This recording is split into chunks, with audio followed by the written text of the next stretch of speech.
तो हमारी मुख्य नीड जो है ना, डायरेक्ट सेलर हो आप लोग। भाई हम कंपनी है तो कंपनी का काम है क्या है, प्रोडक्ट बनाना। अब घटिया प्रोडक्ट बनाए चलेगा, आधे भेजे आधे नहीं भेजे चलेगा, टाइम पे पैसा नहीं भेजे चलेगा। तो पूरे सिस्टम में जब इतने लोग मिलकर एक संस्था का निर्माण करते हैं तो हर साथी की अपनी अपनी एक जिम्मेदारी बनती है। और जिम्मेदारी भी बनती है, पर कोई चीज जो परमात्मा ने दी है तो उसको सदुपयोग तो करना पड़ेगा ना, उसको यूज तो करना पड़ेगा। तो आप सब साथियों का मुख्य रोल है प्रोडक्ट की गहराइयों में जाना, प्रोडक्ट के बारे में सीखना, प्रोडक्ट को सेल करना। और सीखने की नीड तो जब भी आएगी जब सेल करने की बात मन में आएगी। और जब हम सीखेंगे नहीं तो हम सिखाएंगे क्या।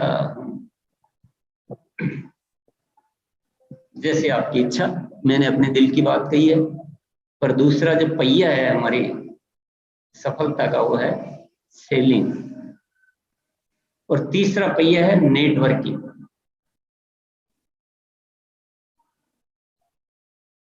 सेलिंग आप बहुत अच्छी कर लो, प्रोडक्ट की तह में घुस जाओ, प्रोडक्ट का बहुत अच्छा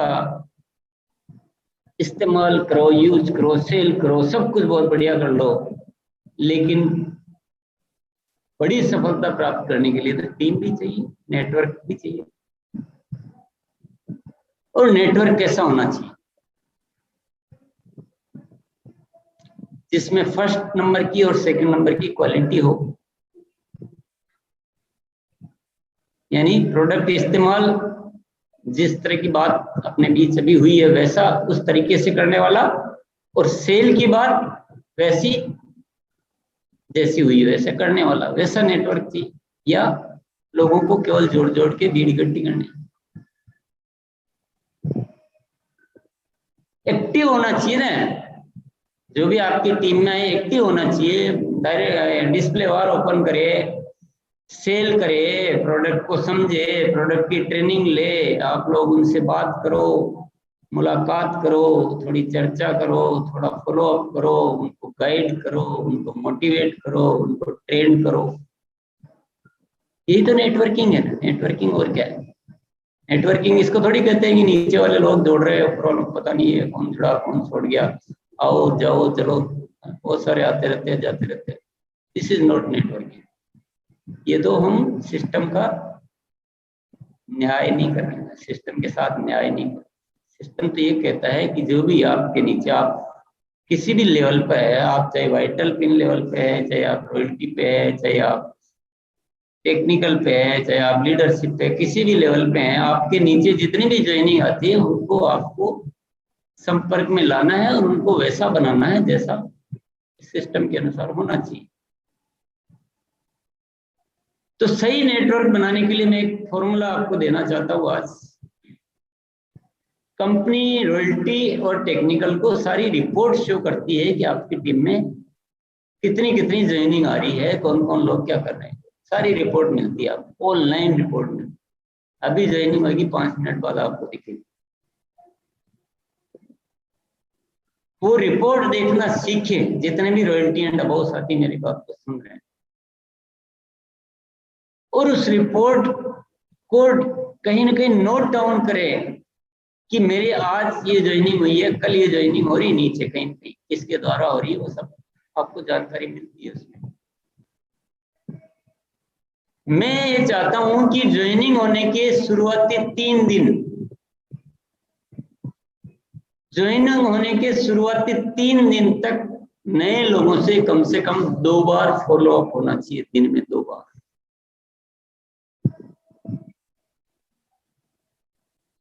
आप इतने सक्षम हो कि आराम से ये चीज कर सकते हो। बगीचा लगाना और नेटवर्क चलाना एक ही थ्योरी है। बगीचे में जब हम पौधे लगाते हैं ना नए, तो बहुत पानी देना पड़ता है शुरू शुरू में, क्योंकि अभी जड़ें मजबूत नहीं हुई है, अभी पकड़ा नहीं है। तो नया ज्वाइन हुआ ना आदमी, अभी पकड़ नहीं आई उसको, वो थोड़ी आरसीएम से इतना प्रेरित हो गया कि बस आप जोड़ के छोड़ दो तो वो कर लेगा। नो, ये तो सिद्धांत ही नहीं है। सिद्धांत ये है,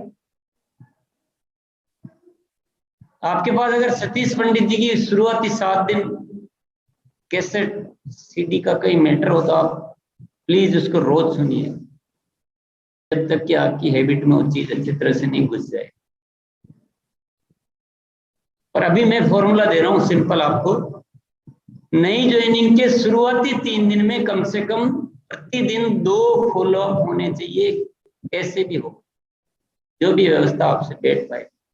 टेलीफोन से कर सकते हो, उनके घर पे जा सकते हो, उनको बुला सकते हो, उनको अंडरवर्ल्ड विजिट करा सकते हो, उनको अप्लायंस से मिला सकते हो, जो भी सिस्टम आपसे जो अच्छी तरह से मैनेज होता है, आप खुद के माध्यम से, आपके डाउनलाइन के माध्यम से, नेटवर्क के माध्यम से, प्रपोजर के माध्यम से पूरी व्यवस्था है भैया। इतना बड़ा नेटवर्क, इतना बड़ा सिस्टम, ये है काहे के लिए? अगर मेरी बात पे आप गौर करेंगे तो आप आज अगर संकल्प लीजिए कि आज के बाद हमारी टीम में जो भी ज्वाइनिंग आएगी, एक को भी मैं बैठने दूंगा, सबको एक्टिव करके रहूंगा। थोड़े अच्छे संकल्प लीजिए, थोड़ा न्याय कीजिए व्यवस्था के साथ, और थोड़ा आज सिस्टेमेटिक वर्किंग करने का संकल्प कीजिए। हमारा हर मिनट मिनट कीमती है, हमें हर मिनट मिनट पे वो चीजें हमारे सिस्टम में एडॉप्ट करनी चाहिए, और हमें क्या बदलना है उन चीजों पे फोकस करना चाहिए। केवल मिलना, बातें कर लेना, चले जाना नहीं, हमें क्या बदलाव लाने हैं और कैसे सिस्टम को मजबूत बनाना है। शुरुआती 3 दिन 2-2 फॉलोअप, उसके अगले 3 दिन कम से कम 1-1 फॉलोअप, और उसके बाद आपको समझ में आ जाना चाहिए कि कितने फॉलोअप करके। पर किसी भी साथी को ऐसे तो आप रोज ही जोड़ते रहो, जोड़ते रहो, जोड़ते रहो, छोड़ते रहो, जोड़ते रहो, छोड़ते रहो, जोड़ते रहो, छोड़ते रहो, जिंदगी व्यतीत हो जाएगी। इतनी मेहनत करने की नहीं है। स्मार्ट वर्क कीजिए, सिस्टमेटिक वर्क कीजिए, आप सब कर सकते हो। थोड़ा मनोविज्ञान चेंज करना है।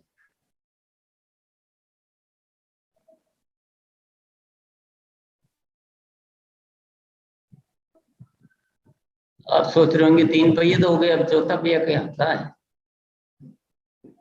प्रोडक्ट भी यूज हो गया अच्छी तरह से, सेलिंग भी अच्छी तरह से होगी, नेटवर्किंग भी अच्छी तरह से होगी, तो अब तो सब कुछ हो गया। अब तो रॉयल्टियां भी आ गई, टेक्निकल भी आ जाएगी, डायमंड भी बन जाएंगे इन्हीं से। और चौथा बहुत ही इंपॉर्टेंट पहिया है एक, वो है लीडरशिप। अब जो रॉयल्टी की पिने दी जाती है, लीडरशिप की पिने दी, टेक्निकल की पिने दी जाती है, ये आपको एक संदेश होता है सिस्टम का कि आपको थोड़ी जिम्मेदारियां लेनी है।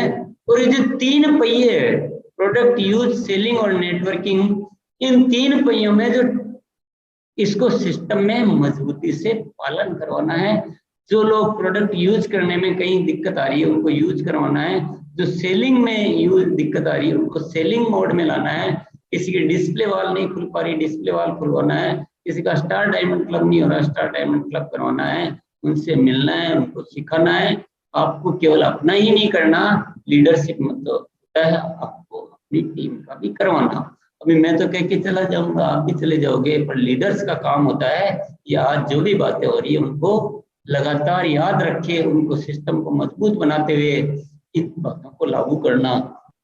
यही तो पूरा सिस्टम आ गया ना सब कुछ। तो आज जो लीडर नहीं है वो भी कल तो लीडर बनने वाले हैं। तो ये भी चौथा पहिया भी सबके लिए। अब कौन से पहिए में हवा कम रखोगे? आपको 4 में से 1 में कम हवा रखनी हो तो किस में रखोगे? किसी में हवा कम नहीं रख सकते। चारों को बहुत बढ़िया तरीके से ध्यान देना है, मैनेज करना है, और बहुत सिंपल सिंपल बातें हैं। कुछ कठिन बताया क्या मैंने? कठिन हमने मान रखा है।